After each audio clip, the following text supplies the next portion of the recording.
Single moms? When did you realize your kid wasn't as innocent as you thought? This generation is completely whack. I remember being 14 and still having braces and wearing ugly blue eyeshadow to school every day. But this was before social media, so all of my friends were just as ugly as me. But on my daughter's 15th birthday, we went out to Chili's and what she wore was shocking. Not because it was anything crazy revealing. It was just a corset top and some cargo pants. But it made me realize the pressure she had to grow up faster. She even did her makeup and I swear my baby Annalise looked 23 years old. And as we sat down, the waiter began to flirt with her. I wasn't really paying attention because I figured she'd turn him down or just act really shy. But in the corner of my eye, I saw her batting her eyes and looking up at him with a single finger twirling her hair. Motherly rage flooded my system. I literally saw the bulge in his pants. Hey, do you guys have a birthday candle with the number 15? Because that's how old my daughter is turning today. Luckily, the guy went super red and started stammering. So I knew that he had simply been blindsided and we even got switched to a new waiter. As for my daughter, I didn't want to ruin her birthday. So I let her change the topic and we just talked about something else. But when she woke up the next day, I asked her what the F she thought she was doing. That she could wear what she wanted. But there was no way I'd ever let her date anyone over the age of 17. She did that teenage angst thing where they pinch the bridge of their nose and roll their eyes, like it was the most original move in the book. So I grabbed her phone and unlocked it with her facial recognition. This time, something in her eyes changed. She begged me not to go through it. It was a good effort, but not good enough. Honey, I love you. And if you were a mother, you'd do the same thing. I then walked into my room and locked the door. There wasn't anything too bad. I did find what people call thirst traps on her TikTok, but her account was private and her following was mostly girls. The worrying part was her Instagram. There were bikini pictures plastered everywhere, with extremely intimate songs and angles. The most disturbing part was they were all taken on vacations that I took her on, except I, obviously, hadn't taken any of the photos. In her text were a bunch of guys from her high school that she was very obviously leading on, but amongst them all, one stood out. She had no mutuals with him, and in his bio was the name of a nearby university. My heart dropped. They had met a few months back, when she was 14, after she had met him in a cafe, and they texted for months before it suddenly stopped a few weeks ago. Well, first I needed to make sure that my suspicions were correct. I handed her back the phone, and pretended like I was too old to have been able to find anything. I literally saw her smirk, and she even apologized for flirting with the guy yesterday. That night, I went to the guy's college. It was a pretty small campus, and it was a Saturday, so I figured that he couldn't be far.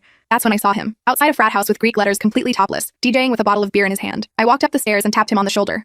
Excuse me, do you go here? And I guess he thought I was some undercover cop, because he immediately lifted up his hands and showed me his ID. He was 23 years old. My stomach twisted. I slapped him across the face, and because his friends were too scared to do anything, they let me drag him down the stairs by the ear like a dog without intervening. I took advantage of the shock and alcohol that was still in his system and grabbed the beer bottle, ready to knock it across his head. Yo man, what are you doing? I don't want any trouble. So you don't want any trouble, but you're cool with dating a 15-year-old girl? I saw confusion sweep across his R-worded frat boy face, one that you can't fake. Annalise? I asked. Huh? She's 20, and hot as heck. I slapped him again. Yo man, what the F? He shouted, before whipping out his big black iPhone as evidence. I read their texts. Right there, plain as day, she had told him she was a 20-year-old girl, and the second I confirmed that it was my teenage daughter, he blocked her. I drove home that night seeing red. My baby girl wanted to act as jailbait like it's cute, then she had another thing coming. This time, I didn't wait until the next day. I simply shook her awake. Mom, what? So I just met Pedro. Her eyes were immediately filled with fear, but instead of trying to defend herself, or yelling at me for being a spy, she burst into tears and wrapped her arms around me. Even through the anger, I instinctively stroked her hair. I sat down in the bed beside her and decided that even she deserves to be listened to. But what she said next just angered me even more. Mom, I met up with him, but he didn't show up. And his friend, she was then interrupted by bursting into tears again. I thought he was a good person, Mom. I'm sorry. It didn't take long to piece together what she was saying. Someone had stolen my daughter's innocence. The rest of the full story is on my channel.